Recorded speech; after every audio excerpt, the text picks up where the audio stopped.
Untuk acara hari ini, alangkah baiknya kita buka dengan Bismillahirrahmanirrahim. Semoga acara ini dari awal hingga akhir bisa menjadi sebuah informasi bagi kita semua.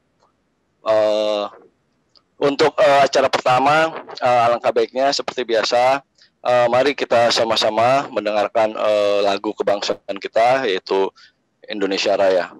Waktu dan tempat, silakan.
Oke, terima kasih.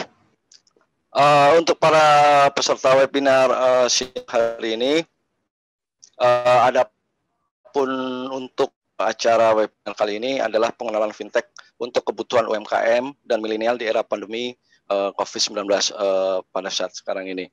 Bagaimanapun juga kita paham dan kita tahu kondisi perekonomian di Indonesia sampai saat ini masih agak terpuruk karena beberapa pendanaan fiskal, keuangan negara maupun keuangan daerah dan kota itu terfokuskan untuk bagaimana pencegahan COVID-19 ini. Nah, harapannya adalah dengan pengenalan fintech untuk kebutuhan UMKM dan milenial di era pandemi ini dapat menjadi sebuah motivasi kita, menjadi sebuah informasi bagi kita yang baru, yang memang selama ini belum bisa kita pahami atau kita kenali tentang fintech. Adapun untuk sesi acara pertama kali ini adalah kita mendengarkan sedikit banyak tentang kondisi perekonomian dan UMKM yang ada di Kabupaten Cilacap. Waktu dan tempat kami persilakan Pak Agus Romanudin untuk menjelaskannya. Silakan Pak. Terima kasih. Dari Cangkul apa ya namanya ini tadi. Mohon izin Cangkul, saya Pak. menyampaikan informasi tentang UMKM di Kabupaten Cilacap mewakili Kepala Dinas Perdagangan Koperasi dan UKM Kabupaten Cilacap yang pada kesempatan ini tidak pada kegiatan lain yang tidak bisa ditinggalkan. Dan sebelumnya terima kasih atas penyelenggaraan kegiatan ini. Mudah-mudahan bisa membawa manfaat untuk kita semua. Bapak, Ibu, dan para peserta webinar yang saya hormati, sebagai gambaran singkat bahwa Kabupaten Cilacap merupakan salah satu kabupaten di Provinsi Jawa Tengah dengan jumlah penduduk hampir 2 juta, luas wilayah membentang dari timur sampai barat,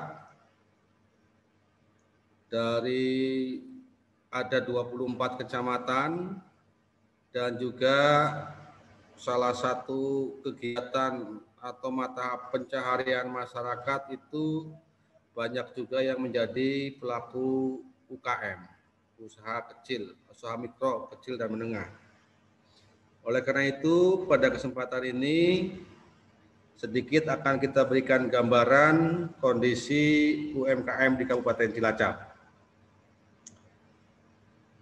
Per data akhir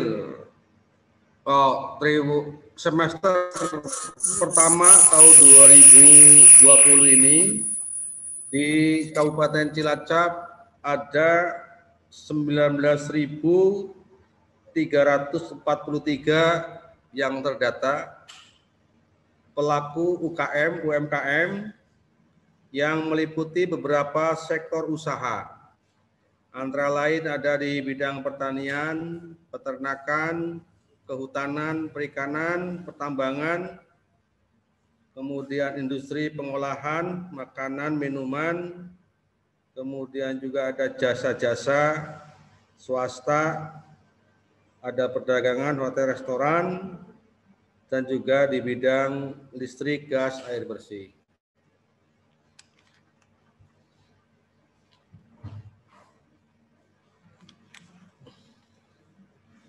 Selanjutnya di Kabupaten Cilacap juga sudah ada beberapa pelaku UMKM yang sudah menggunakan fasilitas online untuk terutama dalam rangka memasarkan dan juga untuk proses belanjanya atau jual belinya. Tercatat sudah ada sekitar 2.048 UMKM yang sudah menggunakan fasilitas online. Karena memang kita dari pemerintah daerah juga memfasilitasi. Ada sebuah tas yang kita sediakan pada teman-teman UMKM untuk menggunakan jasa atau teknologi online ini. Kemudian yang sudah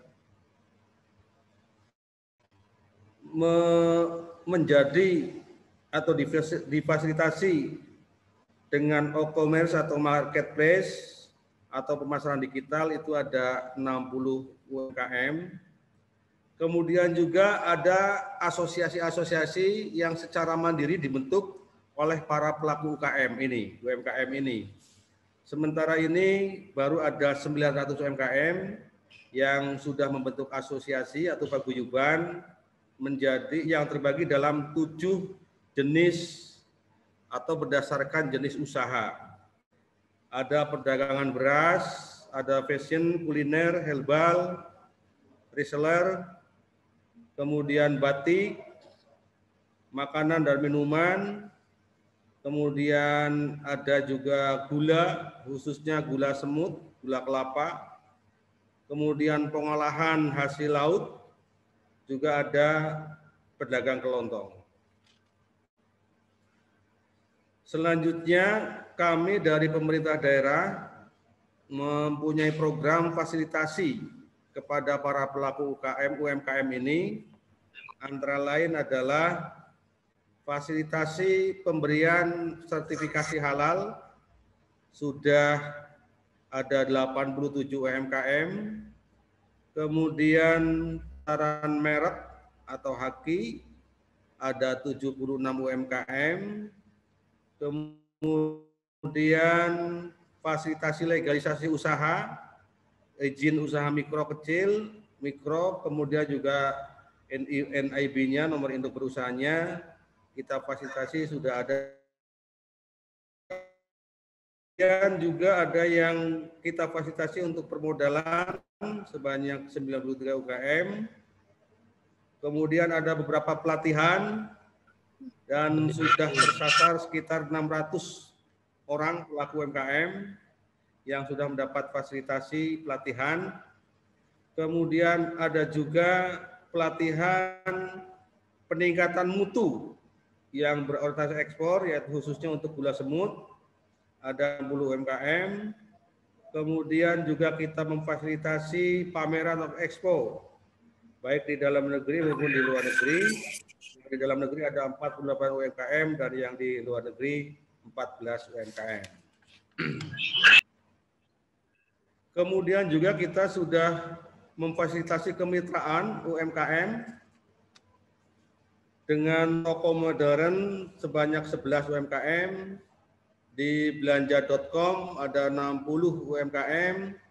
Kita punya rumah kreatif BUMN dari BNI. Ini sudah membina sekitar 2.048 UMKM. Kemudian juga ada pendampingan untuk peningkatan mutu gula semut, gula atau gula kristal dari LPM Setara 30 UMKM di Jeruk Legi. Selanjutnya, dengan adanya pandemi COVID-19 ini memang sektor usaha UMKM cukup terpukul, terutama antara lain adalah penjualan yang menurun. Nah, berbagai kebijakan pembatasan sosial, kemudian juga WFH dan sebagainya.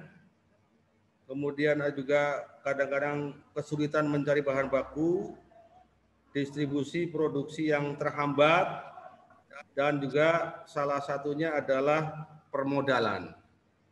Karena memang situasi sekarang untuk mencari modal ini juga tidak terlalu mudah.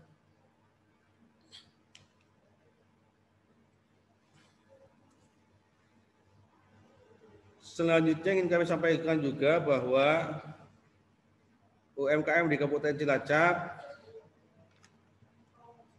sudah ada atau sudah difasilitasi, kita sudah melaksanakan fasilitasi kegiatan pelatihan.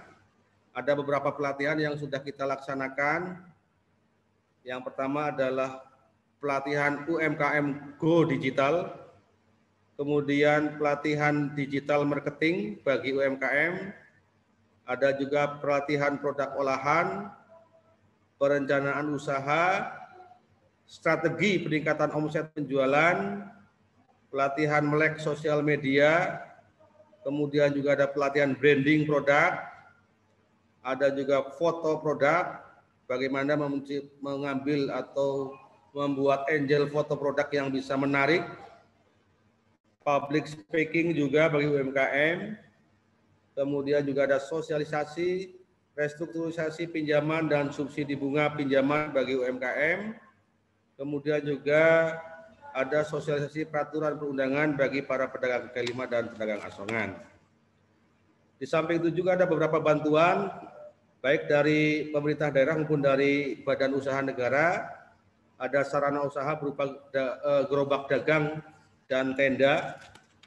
Kemudian juga kita mendapat program pembuatan masker dari pemerintah Provinsi Jawa Tengah dan juga penyaluran JPE, Jaring Pengaman Ekonomi, berupa bantuan bahan baku produk juga dari pemerintah Provinsi Jawa Tengah. Berkaitan dengan adanya program bantuan bagi pelaku usaha mikro atau BPUM atau yang kita kenal dengan Banpres Produktif, di Kabupaten Cilacap sudah masuk usulan permintaan baik secara perorangan maupun kelompok dan melalui pemerintah desa. Ada 74.381 usulan yang terdiri dari tahap pertama 41.603 UMKM dan tahap kedua 32.715 UMKM. Namun demikian, untuk realisasi dari bantuan ini memang sampai saat ini ketika belum mempunyai data karena bantuan langsung kepada yang bersangkutan by name by address melalui rekening bank. Terkait dengan adanya teknologi keuangan atau financial fintech ini, kami juga sangat menyambut baik dan mendukung karena ada beberapa hal atau situasi yang memang saat ini sedang didorong untuk memanfaatkan teknologi termasuk dalam rangka keuangan ini.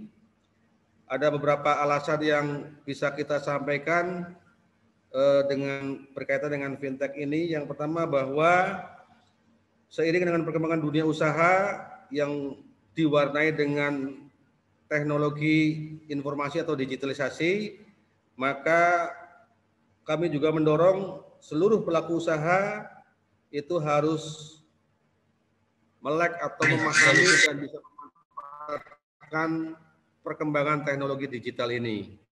Yang kedua, dengan adanya fintech ini diharapkan kebutuhan modal, terutama ketersediaan modal, bisa dipenuhi dengan tetap melaksanakan himbauan dari pemerintah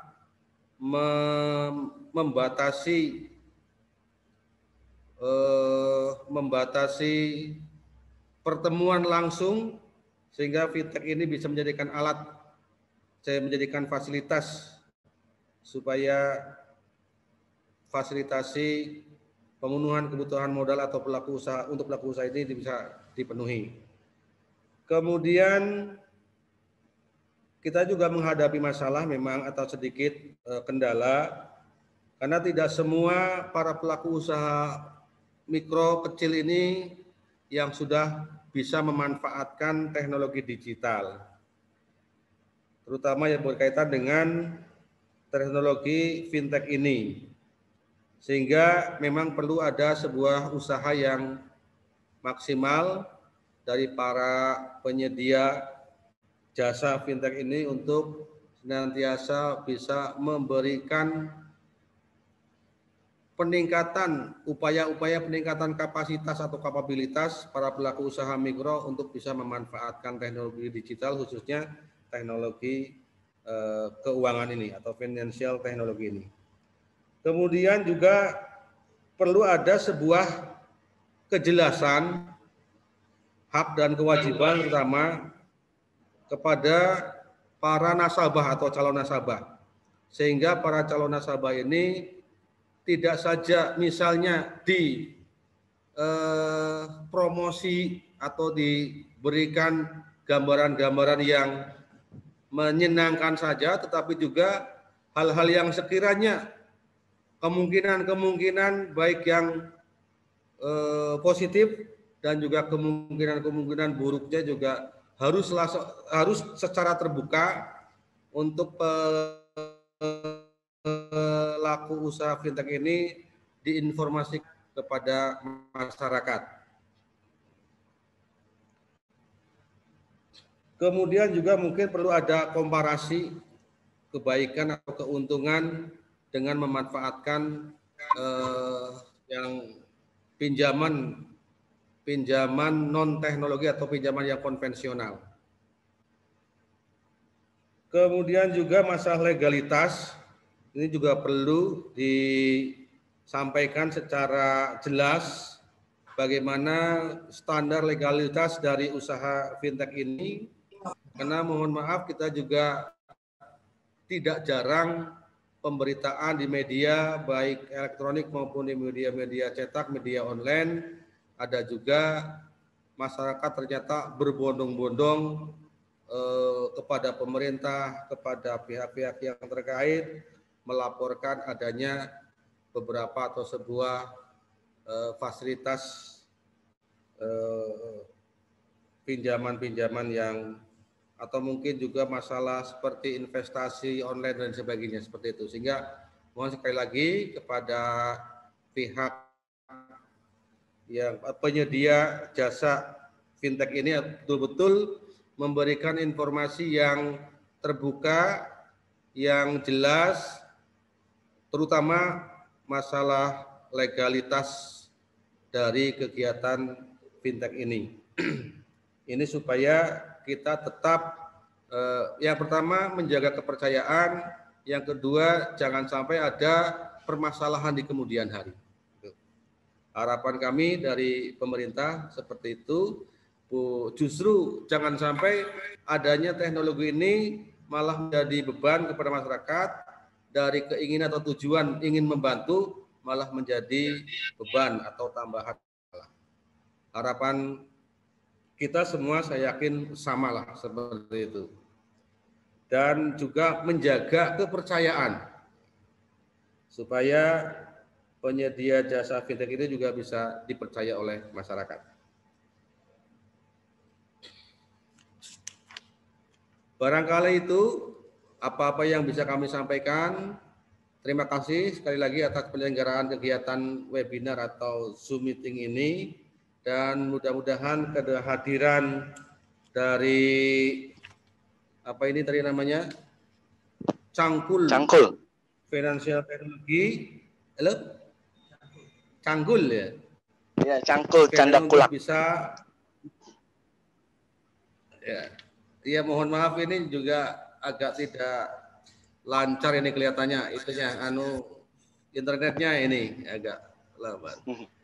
Tapi yang jelas sekali lagi kami menyambut baik atas kegiatan dan juga sosialisasi jasa fintech ini. Mudah-mudahan juga bisa memberikan salah satu solusi dari salah satu masalah yang dihadapi para pelaku usaha kita, yaitu ketersediaan modal yang mudah, murah, dan juga bisa dipertanggungjawabkan. Demikian, kurang lebihnya kami mohon maaf. Kami akhiri. Wassalamualaikum warahmatullahi wabarakatuh. Waalaikumsalam warahmatullahi wabarakatuh. Terima kasih atas ulasannya dari Pak Agus Firmanuddin selaku Sekretaris Dinas Koperasi dan UMKM Kabupaten Cilacap. Itulah gambaran yang sudah kita dengarkan tadi, bahwa memang banyak sekali ya program-program pemerintah kota atau kabupaten, terutama di Cilacap ini, yang sangat membantu bagi kami, terutama tentang digitalisasi ataupun teknologi yang sedang berkembang pada saat ini. Fasilitas yang diselenggarakan juga alhamdulillah sudah banyak ya, Pak Agus. Terima kasih banyak. Nah, untuk permasalahan-permasalahan terakhir tadi yang seperti Pak Agus katakan tentang fintech ilegal dan fintech legal, tentang bagaimana modal pinjaman dan segala macamnya, nanti bisa kita jelaskan di sini. Semuanya kita dari Cangkul. Makanya untuk lebih jelas, tolong agar teman Cangkul silahkan perlihatkan slide-nya. Kita mulai dari pertama ya Pak ya, kita tentang pengenalan fintech untuk kebutuhan UMKM dan milenial ini dari kita Cangkul. Silahkan lanjut, next. Nah, fintech ini kita bagi menjadi di materi yang sekarang ini ada 4 materi. Yang pertama adalah pengenalan tentang fintech itu sendiri, terus manfaat fintech, yang ketiga bagaimana cara memilih fintech yang tepat, yang keempat adalah menghindari fintech ilegal. Next.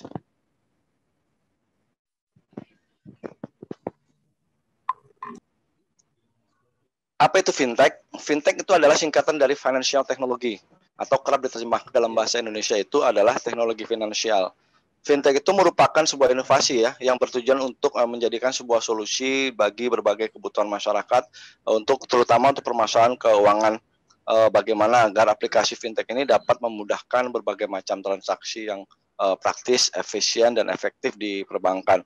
Sebelum adanya aplikasi fintech ini, kebanyakan masyarakat kita dalam melakukan transaksi keuangannya itu dia akan melalui ATM ataupun datang langsung ke bank.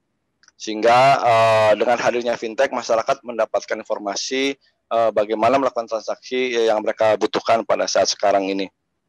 Next.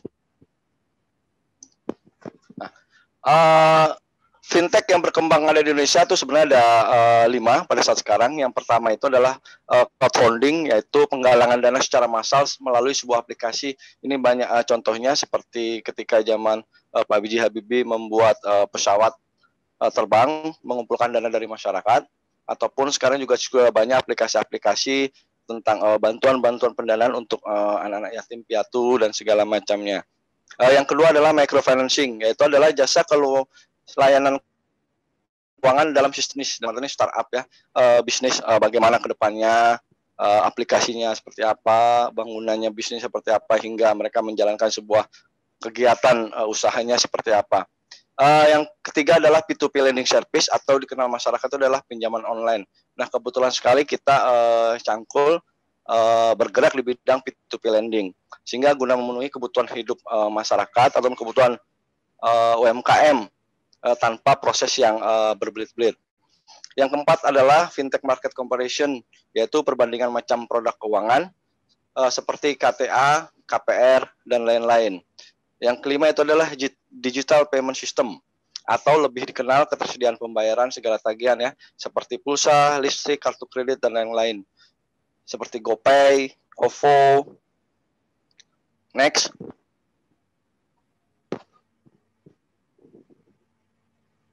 Nah, peran dan perkembangan fintech di masa pandemi COVID-19 ini menurut LCF Hakim selaku partner ABNR Counselor of Law, peran ini terbagi menjadi 3 bagian. Yang pertama adalah dari sisi pengguna itu tadi. Sisi pengguna akan menyadari faktor penting untuk melakukan investasi dalam hal dunia kesehatan pada saat sekarang ini ya. Rata-rata semuanya beralih menjadi asuransi kesehatan. Nah, yang kedua, dari sisi penyedia platform, dalam hal ini P2P lending atau pinjol, akan lebih berhati-hati dalam menyalurkan kreditnya, karena akan tidak terjadi penundaan pembayaran karena kondisi situasi COVID-19 ini memang membuat kita harus bekerja keras bagaimana dalam proses meningkatkan perekonomian yang ada di masyarakat. Yang ketiga, dengan adanya COVID-19 ini, social distancing, maka otoritas jasa keuangan mengizinkan segala bentuk pemasaran dan transaksi jual beli melalui teknologi digital. Nah, perkembangan fintech dapat diukur dalam proses transaksi. Hingga saat ini pada akumulatif tahun 2019 itu tercatat 45 triliun transaksi. Nah, sedangkan untuk semester pertama di Januari-Juli 2020 itu ada sekitar 93 triliun. Nah, ini tumbuh hingga menjadi 153,23%. Next. Nah, apa sih sebenarnya manfaat fintech itu? Yang pertama adalah mendukung inklusi keuangan. Karena kondisi di mana masyarakat sampai saat ini dalam layanan keuangan formal dan biaya terjangkau, aman dan lancar, serta tepat waktu. Nah, target inklusi keuangan Indonesia pada saat sekarang ini masih sekitar 50%, jauh dari target sekitar 75% yang telah dicanangkan oleh pemerintah pada tahun 2020 ini. Mendekati Desember sekarang tercatat hanya sekitar 62,3%. Yang kedua adalah membantu UMKM. Dalam hal ini mendapatkan modal dengan berbunga atau biaya rendah tanpa berbelit-belit prosesnya ya. Dan yang ketiga adalah kemudahan layanan finansial. Adanya fintech, masyarakat melakukan transaksi di bank seperti tadi, mengantri, mengirim uang melalui bank, transaksi jual beli di melalui bank. Dengan adanya fintech, harapannya adalah ini bisa terselesaikan, solusi yang berguna bagi masyarakat. Yang keempat adalah mengurangi pinjaman berbunga tinggi. Banyak sekali bank-bank juga sekarang menawarkan untuk modal usaha ya. Mungkin kalau pemerintah itu menawarkan KUR ya, kredit usaha, ya, tapi mungkin hanya sebagian kecil yang memang bisa dicapai, sehingga inilah kebutuhan dari fintech untuk UMKM. Yang kelima adalah meningkatkan taraf hidup masyarakat. Bagaimana dengan adanya fintech ini diharapkan mampu meningkatkan daya beli masyarakat yang sampai saat ini masih agak menurun ya. Itu tadi seperti yang dikatakan oleh Bapak Arifin Firmandin bahwa penjualan di sini menurun, bagaimana bahan baku, distribusi produksi dan segala macamnya. Nah, inilah diharapkan dengan adanya fintech kita mampu untuk meningkatkan daya beli di masyarakat. Next.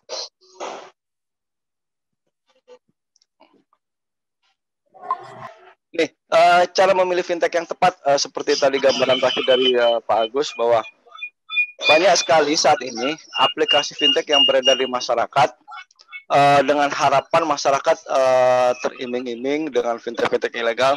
Banyak contoh kasus seperti kita ya, masyarakat mendapatkan SMS dengan pinjaman ataupun WhatsApp, pinjaman mudah, cepat. Nah, inilah ada 6 kriteria bagaimana cara memilih fintech yang tepat. Yang pertama itu seperti yang sudah dikatakan oleh Pak Agus bahwa aplikasi itu terdaftar di OJK. Ya. Yang kedua, teliti dalam persyaratan yang diminta. Yang ketiga, memiliki sistem dan transparansi. Yang keempat adalah kemudahan dalam cek status pinjaman. Dalam hal itu tadi hak dan kewajiban daripada nasabah. Yang kelima adalah call center ataupun customer service yang mudah dihubungi. Yang keenam melihat komentar dan ulasannya. Nah, biasanya banyak sekali masyarakat terjerat oleh pinjal ya, Pak, para peserta semuanya, karena mereka tidak memahami atau karena memang ini kebutuhannya adalah kebutuhan yang sangat urgent, sehingga mereka berani melakukan transaksi pinjaman online tanpa harus melihat fintech yang seperti apa sih yang harus kita pahami. Di sisi lain juga mungkin karena itu tadi keterbatasan dari proses sosialisasi kita dari fintech itu sendiri, perusahaan fintech, jujur saja sampai saat ini hanya sekitar 160 kemarin, tapi per 7 Desember ada 2 perusahaan yang memang sudah dibatalkan, berarti hanya sekitar 158 perusahaan fintech yang tersebar di seluruh Indonesia ya. Banyak sekitar 2.000 yang teridentifikasi oleh OJK, ada sekitar 2.438 jumlah fintech yang ilegal. Inilah yang masuk ke masyarakat melalui SMS, melalui WhatsApp dan lain-lainnya. Next. Bagaimana cara menghindari fintech ilegal? Nah, sebelum melakukan transaksi, alangkah baiknya kita mengetahui ciri-ciri fintech ilegal. Itu tadi yang pertama adalah mereka tidak memiliki izin resmi dari OJK. Yang kedua, mereka tidak memiliki kantor atau alamat yang jelas. Yang ketiga, pemberi pinjamnya sangat mudah, itu biasanya berkisar 1, 5, atau 10 menit langsung cair. Yang keempat, informasi bunga dan denda tidak jelas, sehingga kita tidak tahu berapa bunganya dan berapa dendanya. Yang kelima, bunga dan denda tidak terbatas. Biasanya kalau yang terdaftar di OJK itu bunganya atau denda itu flat ya. Ini tidak terbatas, bisa ukuran kelipatan dan segala macam, hitungannya per hari, per bulan, atau per tahun nanti. Yang keenam, penagihannya disertai ancaman dan teror. Nah, biasanya yang fintech ilegal tuh melakukan seperti itu, meneror keluarga kita, meneror kawan-kawan kita, meneror mungkin kantor kita, banyaklah seperti itu yang sudah dialami oleh masyarakat kita yang mengadu. Nah, inilah tugasnya seharusnya yang dilakukan oleh fintech legal, melakukan sosialisasi seperti yang kita cangkul lakukan sosialisasi di beberapa daerah dan beberapa provinsi. Yang ketujuh, ini menyebarkan data pribadi, ini yang sangat miris sekali. Banyak juga para nasabah pinjaman online yang ilegal itu, terkadang mereka hanya diambil datanya saja, tetapi data itu digunakan untuk meminjam di tempat lain. Nah, ini yang miris. Kadang-kadang kita tidak melakukan pinjaman, ternyata kita dikejar-kejar oleh hutang. Nah, yang kedelapan, tidak adanya layanan pengaduan customer service, sehingga bagaimana mereka mampu untuk berkomunikasi bagaimana caranya tentang restrukturisasi hutang dan yang lainnya. Next. Nah, fungsi fintech dalam mendukung perkembangan perekonomian di Indonesia, Ketua Dewan Komisioner OJK Pak Wimbo Santoso, kehadiran fintech ini sebenarnya harus dapat dirasakan manfaatnya oleh masyarakat guna menunjang perekonomian nasional, serta mengutamakan pelindungan terhadap ekonomi masyarakat. Jujur saja, dukungan pengguna internet yang hingga 150 juta pengguna diharapkan menjadi sarana pendukung perkembangan fintech. Penyediaan payung hukum, inovasi keuangan digital, dan pengaturan produk keuangan digital akan mampu mendisiplinkan pasar yang berlaku pada saat sekarang ini. Dengan demikian diharapkan agar inklusi keuangan tadi yang masih sangat rendah akan sesuai dengan target kita sebanyak 75% tadi. Nah, ini terkadang juga kita jujur saja dari Cangkul ini memang menerapkan sebuah sistem bahwa tugas kita adalah bagaimana membangun perekonomian yang ada di tingkat level-level masyarakat dari desa hingga kota ya. Kedepannya kita harapannya menjadi sebuah perusahaan brand Cangkul ini bekerja sama dengan beberapa pihak pelaku usaha untuk meningkatkan produktivitasnya kembali. Next. Ini yang paling terpenting, fintech ini edukasi pengaturan finansial dalam mendukung kreativitas milenial. Terkadang kita melihat bahwa banyak sekali saudara-saudara kita, adik-adik kita, kegunaan dari teknologi digital yang sudah berkembang saat ini hanya dipakai untuk hal-hal yang maaf saja yang kurang bermutu. hanya untuk menggunakan media sosial, main game dan lain-lainnya. Diharapkan ke depannya ini kita menimbulkan atau menumbuhkan kreativitas anak-anak milenial agar proses digitalisasi teknologi ini menjadi sebuah hal yang sangat positif. Karena bagaimanapun juga secara keuangan mereka masih ditopang oleh uang saku dari orang tua. Sehingga perlu kita melakukan proteksi terhadap mereka. Bagaimana proteksinya itu dengan model-model itu tadi, pelatihan-pelatihan di tingkat UMKM, pelatihan-pelatihan di tingkatan anak muda, sekolah, ya. Karena bagaimanapun juga UMKM itu merupakan sarana untuk meningkatkan produktivitas ketenagakerjaan, ya, sehingga untuk kalangan milenial sendiri diharapkan proteksi keuangan ini mampu melindungi, memberikan perlindungan kepada generasi milenial, terutama untuk saving, untuk investment, entah mereka melakukan apapun, melakukan transaksi lewat internet, ataupun proteksi tentang kesehatan, karena kondisinya memang saat ini masih belum tentu kapan COVID-19 ini berakhir. Nah, vaksinasi pun masih di awal tahun depan mungkin akan berlanjut. Next. Nah, kita sekarang masuk ya, semua peserta webinar, Pak Agus, mohon maaf. Perkenalan Cangkul ini adalah lead kita dari PT Artasi Indonesia. Para peserta webinar bisa mendownload aplikasi Cangkul ini di Play Store yang memang sudah ada. Yang pertama, kita sudah terdaftar di Otoritas Jasa Keuangan. Yang kedua, kita juga tergabung dalam Asosiasi Fintech Pendanaan Bersama Indonesia.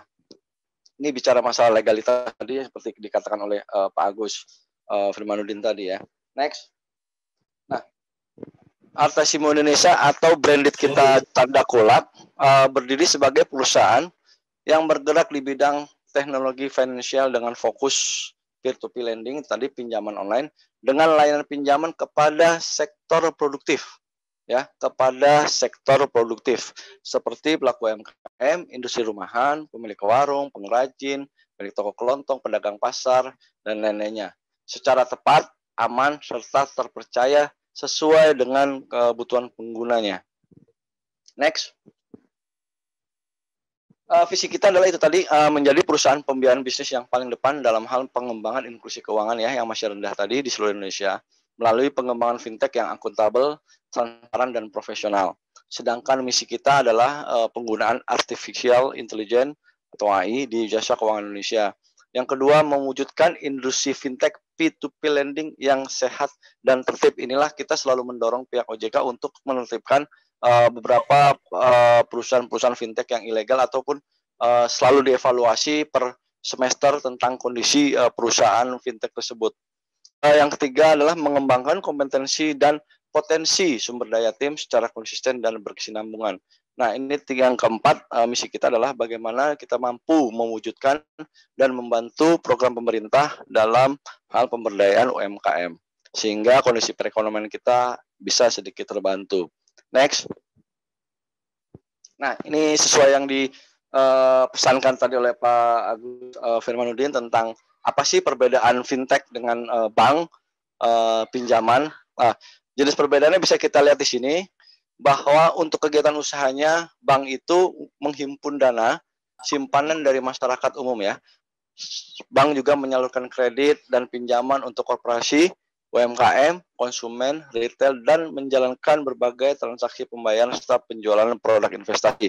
Nah, sedangkan fintech lending ini adalah penyedia platform, website atau aplikasi ya, perantara antara pemberi pinjaman dan penerima pinjaman untuk melakukan transaksi pinjam-meminjam berdasarkan perjanjian melalui sistem elektronik. Nah, kalau di bank kita perjanjian bisa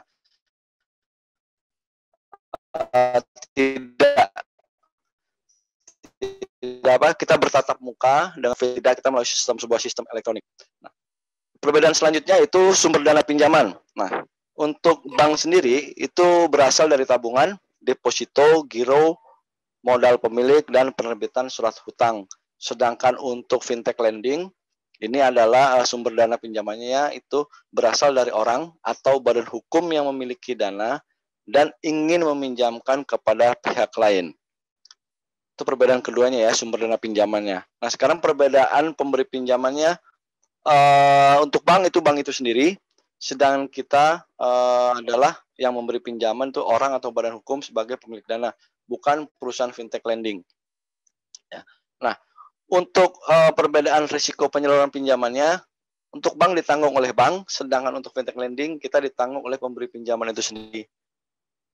Dan dalam kewenangan pemberian restrukturisasi, jenis perbedaannya, bank itu dilakukan oleh bank itu sendiri, sedangkan kita, fintech lending itu adalah pemberi pinjaman sebagai pemilik dana.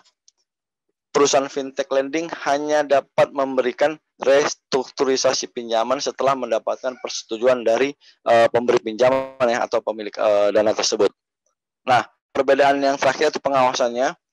Untuk pengawasan sendiri, bank itu pengawasan atas bank sebagai lembaga percayaan yang menghimpun dana masyarakat, sedangkan kita pengawasannya terhadap penyelenggara fintech sebagai perantara ataupun platform dalam melaksanakan market conduct antara kita sebagai pemberi pinjaman dan penerima pinjaman.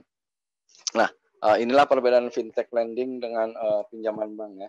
Mungkin kalau di bank juga kita dalam hal meminjam perlunya surat menyurat yang lebih seperti adanya agunan ataupun berbunga seperti apa, bunganya agak tinggi.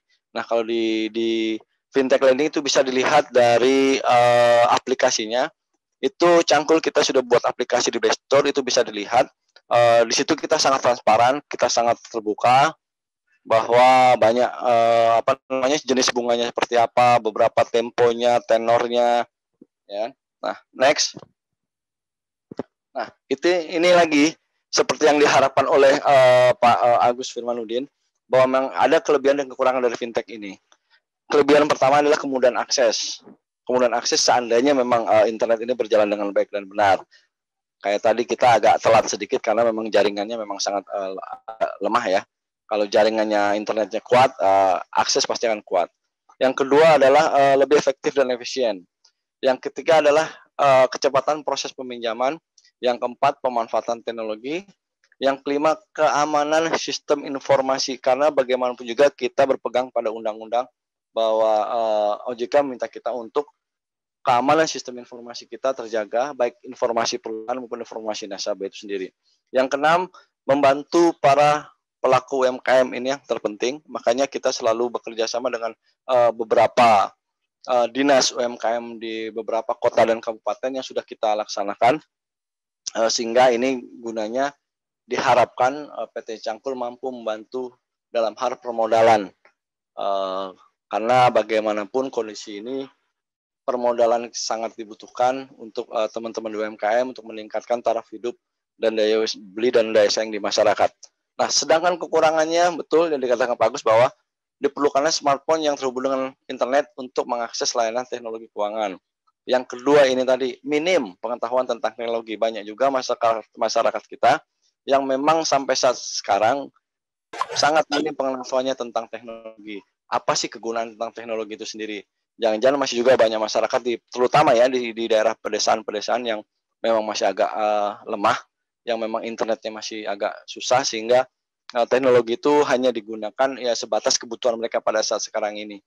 Yang ketiga, kekurangannya adalah rawan penipuan. Meskipun keamanan sistem informasi kita terjamin, namun masih banyak fintech ilegal yang muncul. Ini kita selalu dorong ke OJK untuk melakukan penertiban terhadap fintech ilegal ya. Terutama kita juga minta pada Dinas Kominfo untuk akses mereka untuk tetap diblokir lah ya, segera dipercepat. Next.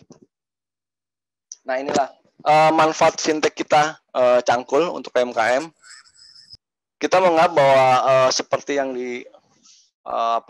yang diberitakan pemerintah pada saat sekarang, kondisi perekonomian kita sangat tidak maju, dalam artian sangat minim. UMKM ini dianggap sebagai penyelamat roda ekonomi yang dapat berperan mengurangi angka pengangguran dan mampu menyerap tenaga kerja. Karena bagaimanapun juga setiap tahun kita selalu selalu meningkat pengangguran terutama di usia-usia kerja ya. Belum lagi dengan kondisi COVID-19 ini, banyak juga kawan-kawan kita, teman-teman kita, saudara kita yang kena putusan hubungan kerja. sehingga dengan adanya UMKM ini mampu menyerap tenaga kerja mereka. Selain itu, UMKM juga mampu berkontribusi terhadap pendapatan daerah ya, pendapatan daerah dan pendapatan negara. Lantas apa sih manfaat kita Fintech Cangkul untuk UMKM? Yang pertama, kita Fintech Cangkul berkomitmen membantu UMKM sebagai platform penyedia pinjaman modal usaha. Nah, ini banyak bentuknya, entah kita bentuknya nanti pribadi UMKM atau organisasi-organisasi UMKM, ataupun kita bekerja sama dengan dinas terkait dalam hal permodalan usaha. Yang kedua, Fintech Cangkul melakukan proses ini secara online. Dan yang ketiga, Fintech Cangkul memudahkan nasabah dengan transparansi, akuntabilitas, dan profesionalitas. Itu seperti yang diminta oleh Pak Agus tadi ya, tentang transparansi, akuntabilitas, dan profesionalitas sebagai perusahaan P2P lending. Yang keempat, Fintech Cangkul memberikan kemudahan dalam proses tagihan, tidak seperti debt collect ya, bahwa kita ada debt collect, kita punya yang namanya call center, kita bisa menghubungi call center kita, itu ada di download di Cangkul, itu jelas di situ ada nomor kita, kantor kita, alamat kita, sehingga untuk dalam proses penyelesaian pembayaran tagihan bisa direstrukturisasi, dan diharapkan bukan hanya kita ya sebagai customer service ataupun call center yang menelpon nasabah, tapi alangkah baiknya sebelum masa tenggangnya, tenornya ataupun temponya, nasabah yang memberikan telepon atau menghubungi kita agar kita paham permasalahannya seperti apa sih, sehingga apa sih treatment yang harus kita berikan, kebijakan apa sih dari perusahaan kita yang kita berikan. Mungkin ini saja yang bisa saya berikan tentang Fintech Cangkul ini. Seandainya memang ada yang ingin bertanya, silakan bertanya secara langsung melalui audio ataupun chatting. Nah, ini adalah gambaran kita Cangkul di aplikasi Play Store ya. Di situ semuanya ada, dari mulai besaran pinjamannya ada, dari mulai bunganya seperti apa, temponya seperti apa, call center kita ada, alamat kita ada. Nah, sehingga ini tadi seperti yang Pak Agus Firmanuddin bilang, ini seharusnya kebijakan masyarakat lah dalam hal kira-kira kebutuhan kita apa sih. Kalau seandainya kebutuhan untuk hidup saja, ketakutan kita adalah tidak mampu melakukan pembayaran tagihan yang telah sesuai jatuh temponya. Sedangkan kenapa kita mendukung UMKM? Karena itu adalah sektor produktif yang kita bisa tahu ukurannya, modalnya, kegiatannya, dan lain-lain. Seandainya memang ingin bertanya, kalian persilakan baik melalui audio ataupun bisa melalui chat. Silakan waktu dan tempatnya untuk para webinar semua pada sore hari ini. Silakan waktu dan tempat.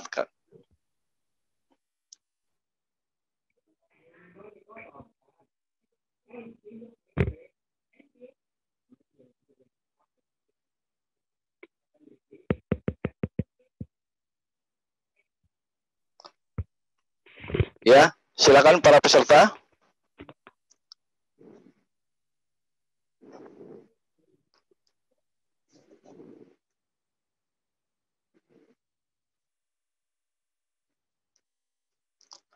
Silakan para peserta webinar, seandainya ingin bertanya bisa melalui chat ataupun melalui audio yang sudah kita berikan.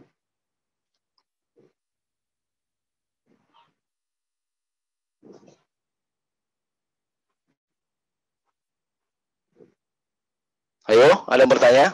Oke, ini mungkin ada pertanyaan ya dari Mbak Fadila. Ya, Mbak Fadila ya, Mbak Fadila atau Mas ya, Mbak ya? Fadila Sidki.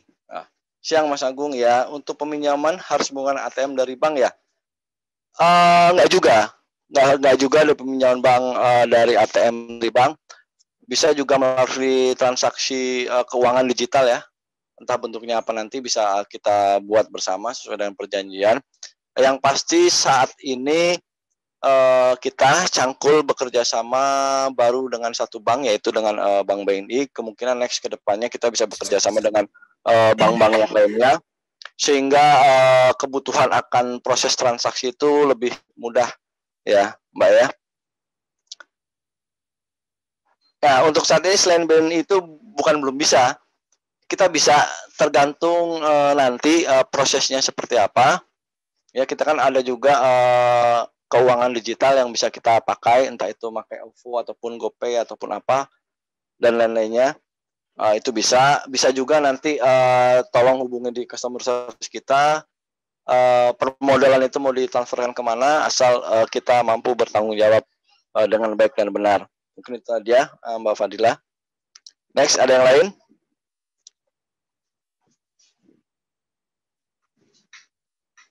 Silakan.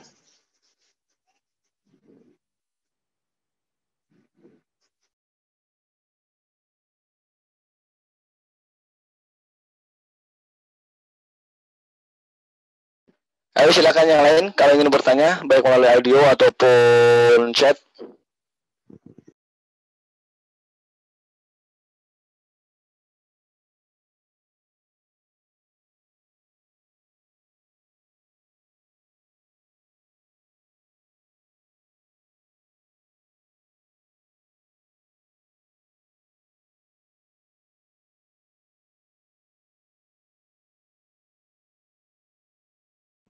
Oh iya, satu lagi pertanyaan ini dari Mbak Fadila tadi dilanjutkan, yaitu berapa sih besaran bunganya?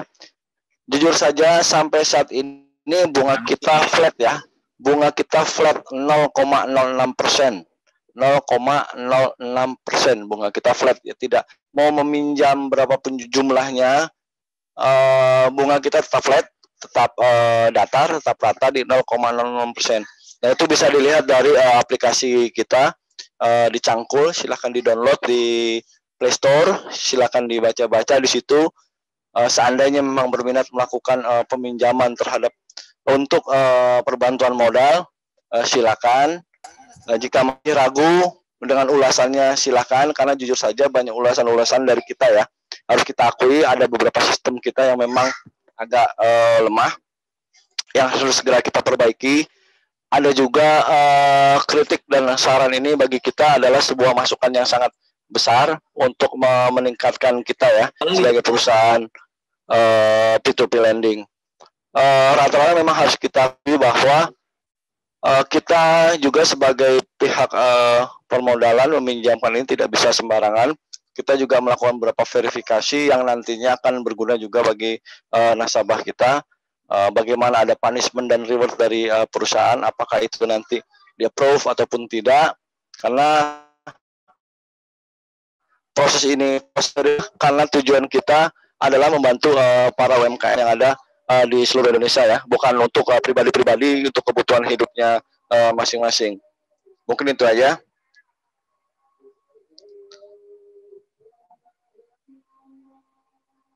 Ada yang lain?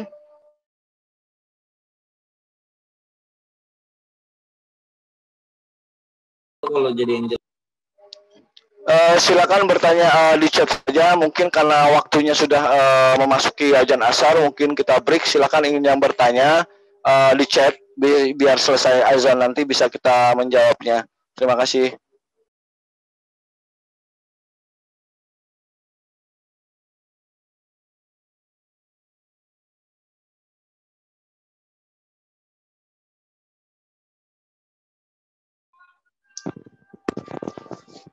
Oke, silakan bagi para peserta webinar untuk bertanya, silakan bertanya pada kami selaku Fintech Cangkul.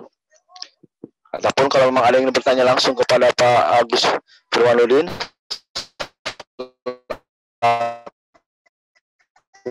Sekretaris Dinas Koperasi dan UMKM.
Ya, para peserta webinar, silakan. Seandainya ingin bertanya, waktu dan tempat masih kami persilakan, baik melalui chat ataupun melalui audio suara.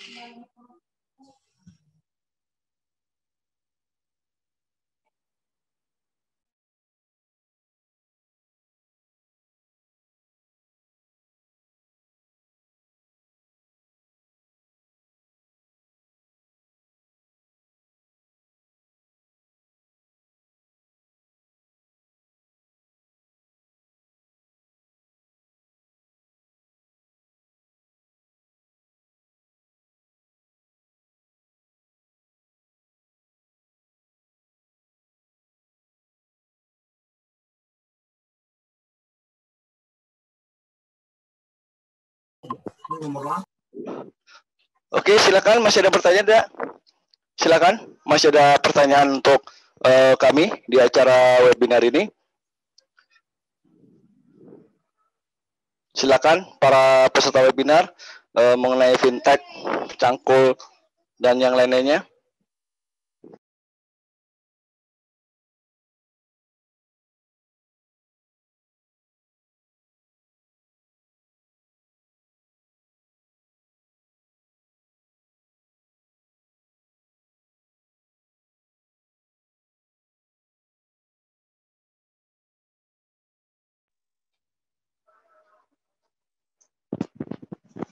Oke, seandainya memang tidak ada yang bertanya lagi, karena waktu sudah